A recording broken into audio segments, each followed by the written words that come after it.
16, dos versos 19 até o versículo número 40, nos diz assim a palavra do Senhor: Vendo seus senhores que se lhes desfizera a esperança do lucro, agarrando em Paulo e Silas, os arrastaram para a praça à presença das autoridades.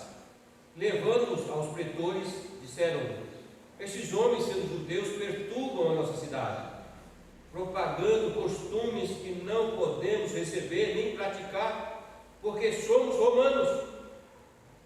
Levantou-se a multidão unida contra eles, e os pretores, rasgando-lhes as vestes, mandaram açoitá-los com varas. Depois de lhes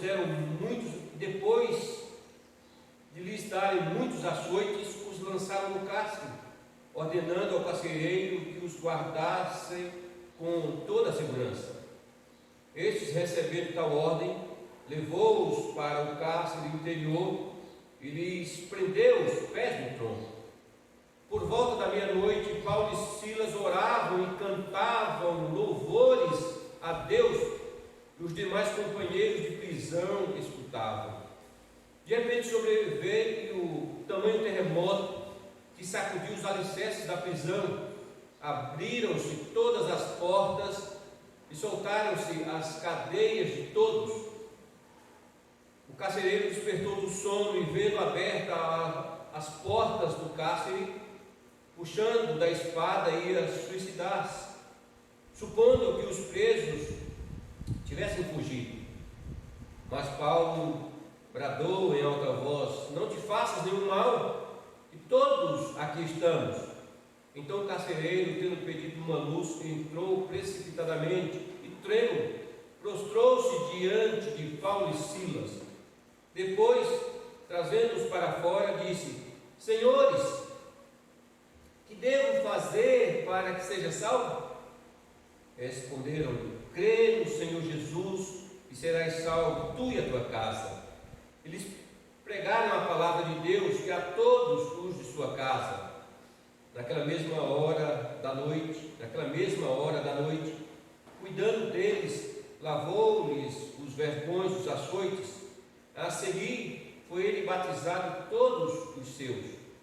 Então, levando-os para a sua própria casa, lhes pôs à mesa, e com todos os seus manifestava grande alegria por terem crido em Deus. Quando amanheceu, os pretores enviaram oficiais de justiça com a seguinte ordem: Põe aqueles homens em liberdade. Então o carcereiro comunicou a Paulo estas palavras. Os pretores ordenaram que fosses posto em liberdade. Agora, pois, saí e ide em paz. Paulo, porém, lhe replicou: Sem ter havido processo formal contra nós, nos açoitaram publicamente, nos recolheram ao cárcere, sendo nós cidadãos romanos. Querem agora as ocultas lançar-nos fora? Não será assim, pelo contrário, venham eles e pessoalmente nos ponham em liberdade. Os oficiais de justiça comunicaram isso aos pretores, e esses ficaram possuídos de temor quando souberam que se tratava de cidadãos romanos. Então foram ter com eles e lhes pediram desculpas, e relaxando-lhes a prisão, rogaram que se retirassem da cidade. Tendo se retirado do cárcere, dirigiram-se para a casa de Lídia, e vendo os irmãos, os confortaram, então partiram. Oremos. Deus Santo, Deus querido, nós te agradecemos porque temos acesso à tua palavra. Te agradecemos, ó Pai, porque o Senhor, através da tua palavra, tem nos edificado. Sabemos disso e mais uma vez nós te suplicamos: fala conosco, de maneira, Deus do céu, que saiamos daqui edificados por ti mesmo.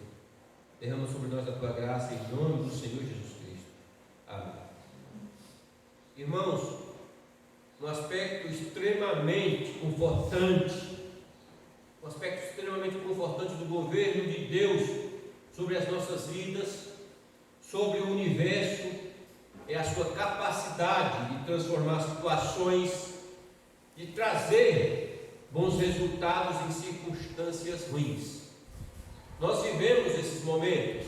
O assunto dos nossos dias tem sido essa pandemia. Nós vivemos dias ruins, e eu não tenho dúvida que mesmo diante dessas circunstâncias ruins, dessas circunstâncias adversas, o Senhor há de fazer grandes coisas na vida do seu povo, de maneira que nós vamos ver a glória do Senhor, nós vamos enxergar a mão bondosa do Senhor.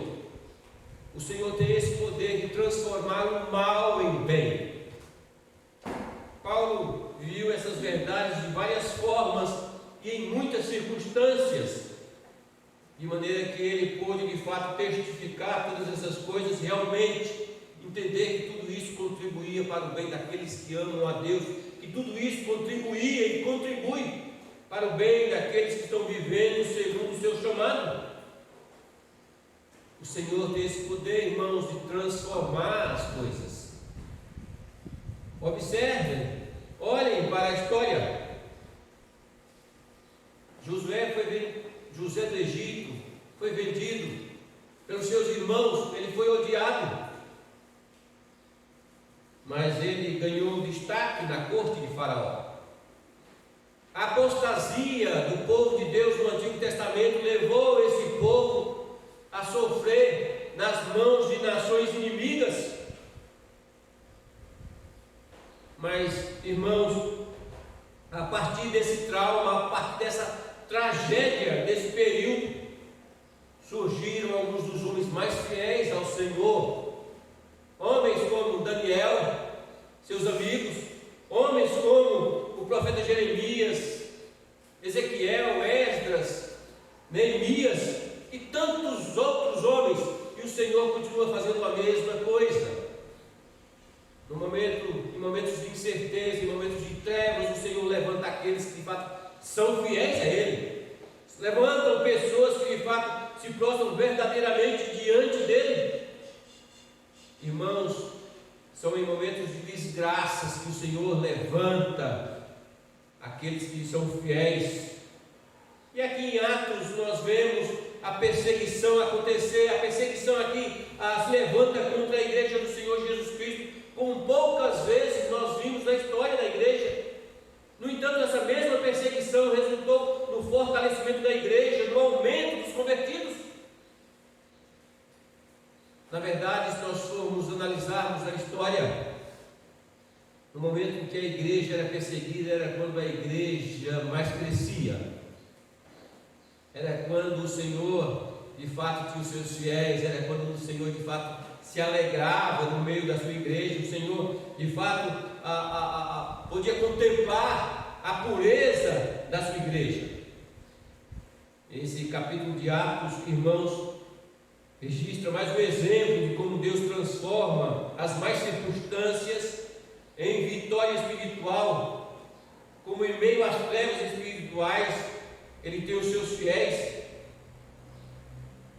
falsamente acusado, espancado, preso injustamente. Paulo e Silas viu o Senhor usar essas circunstâncias para trazer salvação a uma família inteira, para trazer a vida espiritual ao povo, para fazer com que a sua igreja crescesse, para fazer com que a fé de fato se fortalecesse.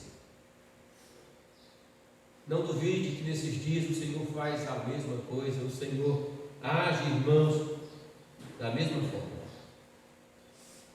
Vejam que Satanás agiu rapidamente e estrategicamente para impedir que a igreja do Senhor Jesus Cristo se estabelecesse naquele lugar. Primeiro ele tentou infiltrar uma jovem possuída por demônios no meio dos irmãos, alguém que falava bem do Evangelho, alguém que exaltava a fé do Senhor Jesus Cristo. Você vai ver no texto anteriormente a esse. Mas como não teve êxito, quando a sua tentativa foi frustrada, ele tentou destruir a igreja do Senhor Jesus Cristo através da perseguição. Aliás, irmãos, essas são as duas formas que o nosso maior inimigo sempre age, colocando no meio do povo de Deus aqueles que não lhe pertencem, infiltração, ou fazendo com que o ataque surja de fora, perseguição. Essa estratégia sempre deu certo. E o nosso maior inimigo, Satanás, continua usando isso para abafar o crescimento da igreja, sem dúvida alguma. Esse texto não só registra o fracasso de Satanás, mas também como o Senhor usou a perseguição para expandir a igreja de Filipos. Enquanto alguns poderiam jurar que através daquela perseguição, através daquela situação, a igreja seria abafada, a fé seria minada, o avanço da igreja não aconteceria, o Senhor faz justamente o contrário. O Senhor usa aquela situação para o bem do seu povo, o Senhor usa aquela situação para o crescimento espiritual do seu povo. Irmãos, o Senhor não mudou, Ele continua usando da mesma estratégia para o crescimento, para o fortalecimento da nossa fé. Em meio às circunstâncias difíceis, o Senhor faz com que os seus, aqueles que lhe pertencem, se cheguem a Ele verdadeiramente. Vemos nesse texto, irmãos, 4 etapas em que isso fica muito evidente, em que a mão poderosa do Senhor fica evidente aqui diante dessas circunstâncias. A primeira etapa é durante a perseguição. O texto que nós lemos começa dizendo: vendo os seus pretores que se lhes desfizeram a esperança do lucro, agarrando em Paulo e Silas, os arrastaram para a praça, à presença das autoridades.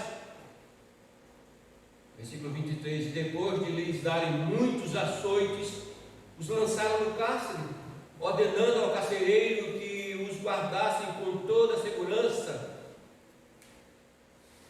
A reação dos senhores que lucravam com aquela mulher possuída por demônios revela, irmãos, a crueldade desumana, a crueldade fruto da escravidão pelo pecado. Em vez de sentirem alegria por sua libertação, eles ficaram furiosos quando viram que a esperança do lucro tinha sido desfeita. A atitude desses homens se assemelha à atitude dos gerazenos, lá em Marcos 5, que ao invés de se alegrar com a libertação daquele homem que vivia entre os sepulcros, ao invés de se alegrar com o modo de vida que aquele homem vivia, e por temerem, em vez de se alegrar por causa disso, eles ficaram irritados com a perda dos corpos. Essa reação, na verdade, irmãos, ilustra uma realidade espiritual muito triste. O amor ao dinheiro, o amor às coisas terrenas, às coisas materiais, embaçam a percepção espiritual. É por isso que inúmeras vezes a palavra do Senhor nos orienta, nos diz constantemente: no nosso lar não é aqui, não devemos ajuntar tesouros sobre esta terra, mas ajuntar tesouros nos céus, porque onde está o nosso tesouro, também ali estará o nosso coração. Essa reação, na verdade, ilustra essa realidade espiritual. A base daquela acusação não eram os fatos, mas a raiva, porque eles perderam os lucros. Vejam, irmãos, a acusação que eles estavam fazendo aqui. Esses homens, sendo judeus, perturbam a nossa cidade, propagando costumes que não podemos receber nem praticar, porque somos romanos. Irmãos, aqui nós podemos ver claramente Satanás colocando suas palavras nos lábios desses homens. Não podemos receber esses ensinos, porque nós somos romanos. A lei romana não permitia que alguém fosse formalmente acusado, castigado, sem antes fazer uma investigação, né? Ao invés disso, os magistrados foram precipitados, rasgaram as roupas desses dois homens aqui, açoitaram publicamente, e após isso prenderam em massa, em segurança máxima. Mas toda essa prevenção se tornaria vã, se tornaria inútil, como aconteceu com os apóstolos que foram presos lá em Atos capítulo 5. Ou como ainda aconteceu com Pedro quando foi preso por Herodes. O fato é que as autoridades de Filipos deveriam saber que nenhuma prisão prenderia aqueles a quem Deus quer que seja liberto. Nem mesmo a perseguição inspirada por Satanás poderiam de fato intimidar aqueles que estavam fazendo a obra do Senhor. Pelo contrário, tudo isso, irmãos, os encorajou.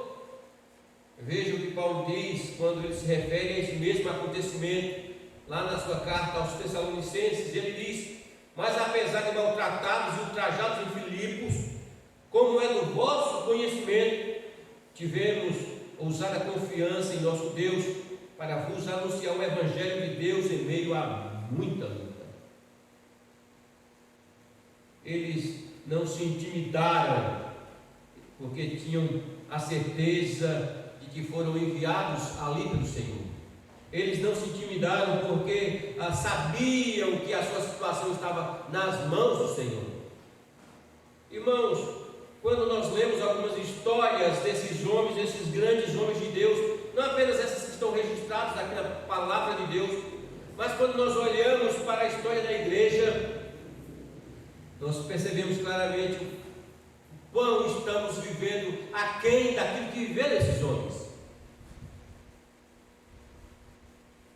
Parece que o cristianismo dos nossos dias é um cristianismo diferente, é um cristianismo híbrido, é um cristianismo, parece que não fazia muito sentido na vida de muita gente. Esses homens tinham evidentemente inúmeros motivos para reclamar.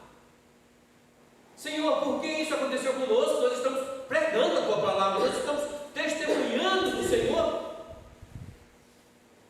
Mas eles não fazem isso. A palavra do Senhor nos diz que eles louvavam, que eles exaltavam o nome do Senhor. Irmãos, devemos aprender com esses homens a servir o Senhor em toda e qualquer situação.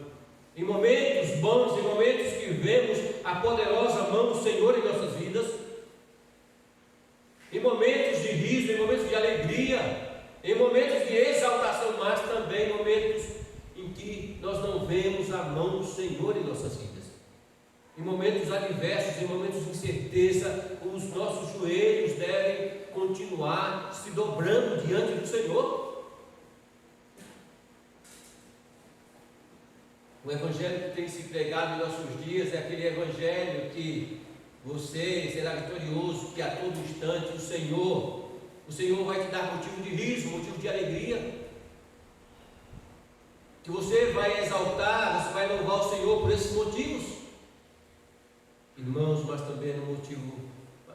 também é durante o choro que devemos nos prostrarmos diante do Senhor com a mesma intensidade, sabendo que Ele é Deus, tanto num momento como no outro momento.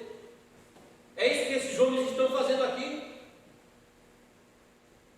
É impressionante, irmãos, a consciência que esses homens tinham a respeito da temporariedade da sua vida. Devemos entender isso, devemos viver isso.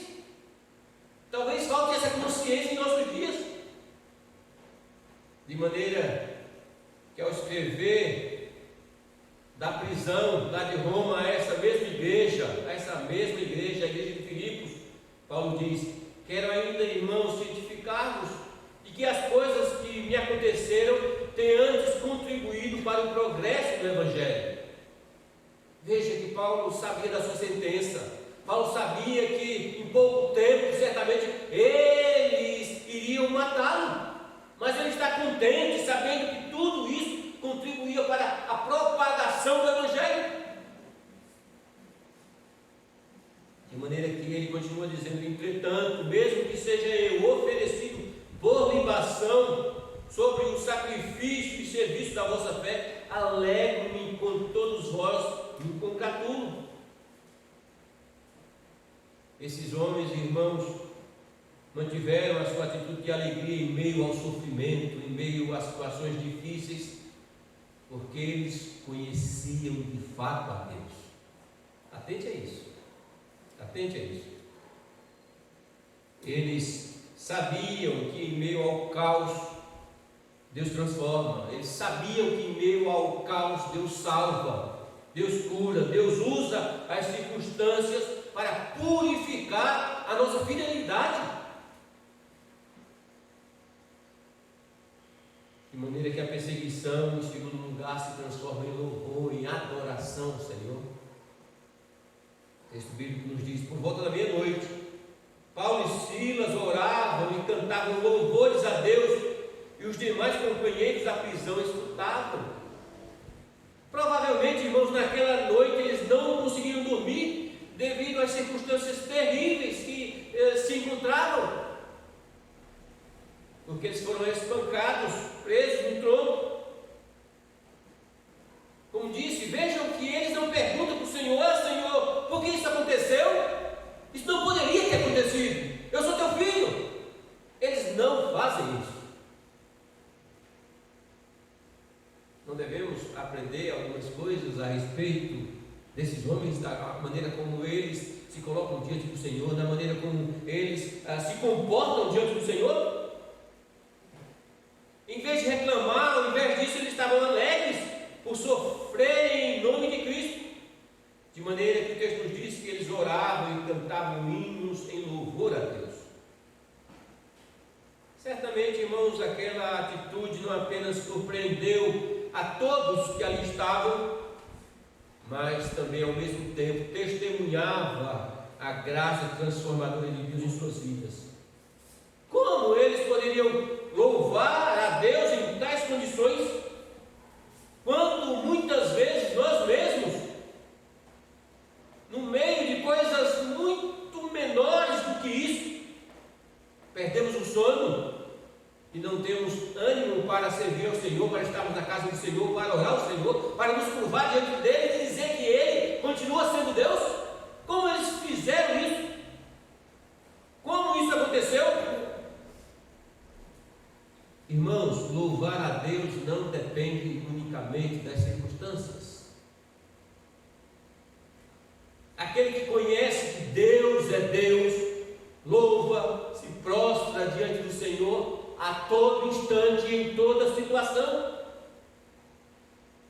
Irmãos, creio que devemos aprender isso de uma vez por todas, se desejamos ser crentes autênticos, se desejamos não apenas ter o nome de crente, mas de fato viver como crentes. Essa mesma igreja, lá na carta aos Filipenses, Paulo escreveu: alegrai-vos sempre no Senhor. E veja que Paulo escreveu isso, irmãos, quando ele sabia que iria morrer por causa do Evangelho. Tem alguma coisa errada com a nossa fé, não? Com a fé de muitos em nossos dias? Se temos dinheiro, se temos saúde, se os nossos filhos estão bem, então nós louvamos ao Senhor. Se não temos dinheiro, se nossos filhos não estão bem, se a nossa situação está complicada, então o Senhor não é digno da nossa adoração, do nosso louvor. Essa fé que vivemos, esses homens nos ensinam, irmãos, o que é viver de fato a fé cristã. Paulo e Silas não estavam alegres pela circunstância em si, eles estavam sentindo dores e isso não havia mudado. Em outros momentos de sua vida, Paulo chegou mesmo a dizer que estava tão sobrecarregado a ponto de desesperar-se da própria vida. Irmãos, nós não vemos esses homens falando mal do Senhor, duvidando do cuidado do Senhor, da providência do Senhor, da santidade do Senhor, da fidelidade do Senhor. Nós não vemos esses homens agindo assim. Será que não temos alguma coisa a aprender com o exemplo desses homens?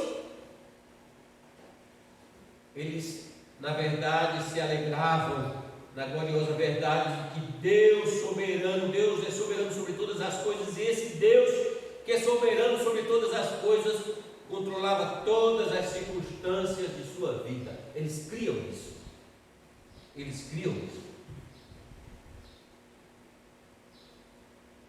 Compreender isso, irmãos, faz toda a diferença na nossa vida.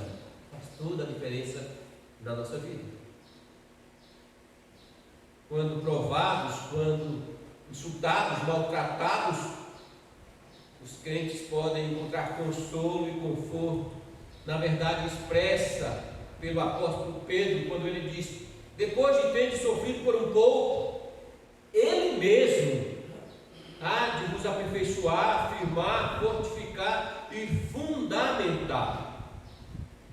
O segredo, irmãos, para desfrutar dessa alegria em todas as circunstâncias é ser cheio do Espírito Santo, é ser governado pelo Espírito Santo. O grande problema de muitos crentes lamurientos, reclamões, que têm vivido um cristianismo miserável, não são as circunstâncias em si, não são, mas a falta de uma vida controlada, governada pelo Espírito Santo. Há muitos que gostam de ouvir a respeito da fé, de histórias como essas e outras tantas no Antigo Testamento, mas vivem muito aquém daquilo que sabem a respeito da fé. A reação de Paulo e Silas, irmãos, ressalta certamente outra verdade de vital importância para a vida cristã. E não nos esqueçamos disso. O modo como nós vivemos está diretamente relacionado ao conceito que temos de Deus. O modo como vivemos está relacionado ao modo ou aquilo que conhecemos a respeito de Deus. Se o nosso conhecimento é fraco, a nossa fé é fraca. Se a nossa teologia é fraca, a nossa fé é fraca. Se o nosso conhecimento do Senhor não é um conhecimento profundo, certamente qualquer vento vai nos tirar do sério, qualquer problema vai nos tirar do sério, qualquer coisa vai nos tirar do sério. Nós temos visto muitos crentes que aparentemente eram firmes, pelo menos naquilo que falavam, no modo como se expressavam, no modo como pensavam, se expressavam, mas diante de um abalo, diante dos ventos, as pessoas têm cedido. Irmãos, atentemos a isso. Há muitos crentes que deixam a impressão de que conhecem o Senhor profundamente. Há outros que gostam de ouvir sobre a fé, mas vivem muito pouco a respeito dessa fé, ou quase nada a respeito daquilo que gostam de ouvir. O que vem à sua mente, irmãos, o que vem à sua mente quando você pensa naquilo que é mais importante para você? O que vem à sua mente, sinceramente? Uns pensam na esposa, outros pensam no marido, outros pensam nos filhos, outros pensam na profissão que têm, outros pensam nos bens, mas aqueles que foram transformados pela graça do Senhor deveriam pensar primeiramente em Deus, na sua obra, porque é aquilo que ocupa a nossa mente, irmãos, é um termômetro da nossa comunhão com o nosso Deus. Pensemos a respeito disso. A concepção correta a respeito de Deus ela é fundamental, não apenas para a nossa teologia sistemática, mas também para a nossa teologia prática. A adoração a Deus, irmãos, ela é fundamental em nossa vida, e onde esse fundamento é esquecido ou entendido erroneamente, toda a nossa existência está fora do prumo. Leve a sério essas verdades. Então, quando as pessoas têm vivido essa vida, esse cristianismo híbrido, então mais cedo ou mais tarde, essas pessoas têm entrado em desespero diante das circunstâncias. E isso, agir dessa forma, irmãos, é um mau testemunho da nossa fé. É sempre assim, não se esqueça disso. Se você serve fielmente ao Senhor nos momentos bons, se você serve fielmente ao Senhor nos momentos ruins, se você se dobra diante dele no momento, se você se curva diante dele no outro momento, isso é um termômetro que de fato você conhece o seu Deus. E nada vai tirá-lo da sua presença. Você sabe disso. Irmãos, atendemos a essas verdades. Paulo e Silas não basearam a sua teologia nas circunstâncias, porque eles levaram em conta, eles sabiam aquilo que o Senhor estava fazendo. Certamente o louvor que cantavam a Deus naquela noite escura, naquela noite dolorosa, expressava a sua confiança de que Deus iria usar as circunstâncias para o seu bem, para a sua glória.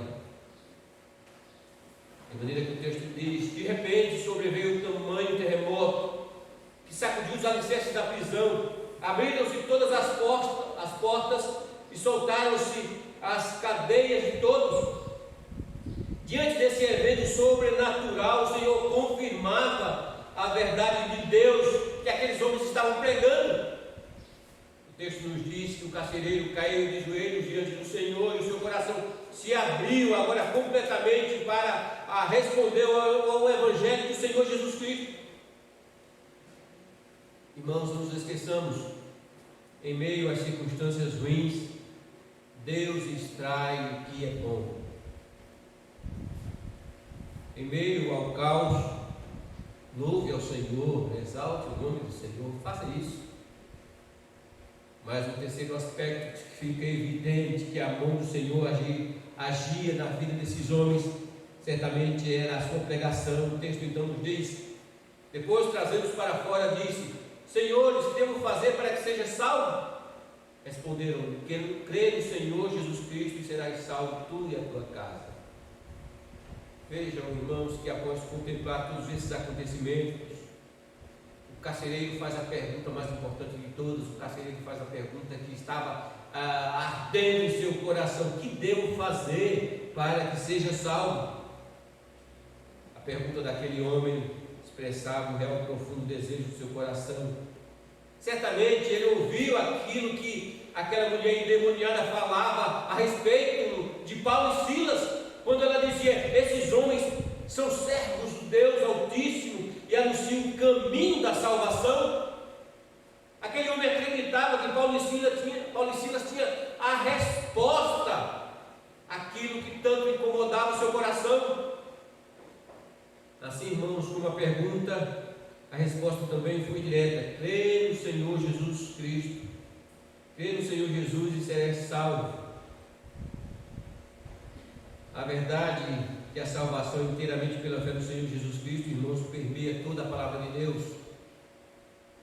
Não há salvação em nenhum outro, disse Pedro diante do Sinédrio. E o próprio Jesus Cristo disse: eu sou o caminho, a verdade e a vida. Ninguém vem ao Pai senão por mim. Irmãos, crer no Senhor Jesus Cristo significa crer que Ele é quem diz ser. A palavra do Senhor nos diz que essas coisas foram escritas para o nosso bem, estas coisas foram registradas para que nós creiamos no Filho de Deus e para que, crendo, tenhas vida no seu nome. Crer no Senhor Jesus Cristo também significa, irmãos, entender aquilo que Ele fez por mim, aquilo que Ele fez de uma vez por todas por você.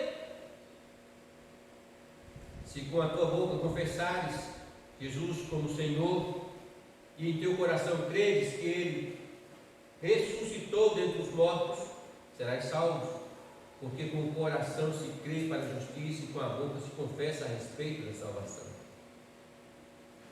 Quando o Evangelho que ali foi pregado libertou aqueles homens, libertou aquela família, tudo isso gerou uma série de comportamentos diferentes naquele carcereiro, certamente em toda a sua família. Irmãos, o amor é uma das marcas características daqueles que servem ao Senhor, e nós vemos esse amor sendo colocado em prática. Aqui o texto diz: naquela mesma hora da noite, cuidando deles, lavou-lhes os vergões dos açoites. Então, levando-os para a sua própria casa, expôs a mesa e com todos os seus manifestavam grande alegria por terem crido em Deus. A uns pelos outros, viver a fé cristã. Não apenas ouvir a respeito dessa fé, mas de fato viver essa fé. Irmãos, nós somos chamados para continuar confiando nesse Deus, continuar crendo nesse Deus mesmo nos momentos que estamos passando.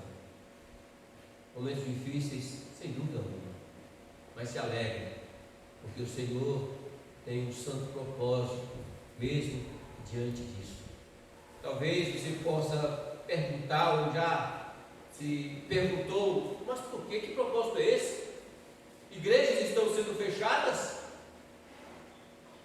O nome do Senhor não é pregado como antes, as igrejas estavam cheias, as pessoas estavam cultuando ao Senhor. E talvez você não tenha pensado que o Senhor tenha, ou que o Senhor esteja olhando para as igrejas e tenha visto muita gente demais. Talvez você não tenha pensado que diante de tudo isso o Senhor quer peneirar os seus, como fez nos dias de Gideão, quando o Senhor disse a Gideão: Gideão, é muita gente, fala os medrosos, os covardes voltarem. Irmãos, o Senhor tem feito isso, não tenha dúvida, o Senhor tem feito isso também nos nossos dias. Nos dias do profeta Isaías, o Senhor disse: se tivesse alguém que fechasse a porta do templo para que as pessoas não adentrassem, porque as pessoas estão dentro da igreja, mas os seus corações estão fora da igreja. Eles estão dentro da igreja, mas seus pés estão fora da igreja. Eles estão dentro da igreja, mas sua mente está fora da igreja.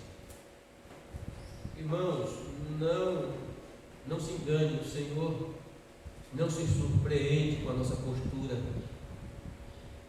O Senhor, Ele se agrada de um coração santo, de pessoas que se prostram verdadeiramente diante dele, de pessoas que de fato conhecem o seu Deus, o caráter santo desse Deus, de pessoas que confiam que Ele pode transformar o mal em bem, de pessoas que sabem piamente que mesmo depois do choro, o Senhor há de nos trazer riso, o Senhor há de nos trazer verdadeira alegria. Irmãos, precisamos viver esse cristianismo de forma concreta, confiar crendo no Senhor em toda e em qualquer situação. Precisamos aprender a nos curvar diante do Senhor, nos prostrarmos com mais frequência diante do Senhor. E esses homens, é isso que esses homens estão fazendo, é isso que esses homens nos ensinam a fazer. Portanto, adore ao Senhor nos momentos de alegria, nos momentos de júbilo, mas também continue adorando ao Senhor nos momentos difíceis, naqueles momentos em que você se pergunta: por que isso, Senhor? Por que essa situação? Tire esse porquê e se prostre diante dele, adorando por aquilo que ele é, na certeza de que aquilo que ele tem feito para o melhor, ele tem feito para a sua glória, ele tem feito o melhor para o engrandecimento da sua fé, o engrandecimento do seu povo. Mas por quê? Eu estava tão bem. Por que o Senhor está mexendo comigo? Por que o Senhor está me chacoalhando? Irmãos, agradeça ao Senhor quando Ele fizer isso. Quando Ele mexer com você, agradeça ao Senhor. Você deve duvidar se o Senhor de fato está contente com a sua vida, com o modo como você tem vivido a sua fé, quando Ele silenciar, quando Ele não te chacoalhar mais, quando você ir muito bem, quando a sua vida é um sucesso total. Quando a sua vida for um sucesso total, dê alguns passos atrás e pense a respeito da sua comunhão com o Senhor. Aprenda a fazer isso. Aprenda a fazer isso para o bem da sua vida presente, para o bem da sua vida eterna. Aprenda a fazer isso para a glória do Senhor. Se prostre verdadeiramente diante dele. Que o Senhor grandemente nos abençoe. Amém. Oremos. Deus eterno, nós te agradecemos porque a tua palavra tem nos instruído. Deus, Ensina-nos a sermos crentes de fato em toda e em qualquer situação. Nos ensine, Senhor Deus, a cantar nos momentos de alegria e também a cantar nos momentos de tristeza. Nos ensine, Deus dos céus, faça isso em nome do Senhor Jesus Cristo. Amém.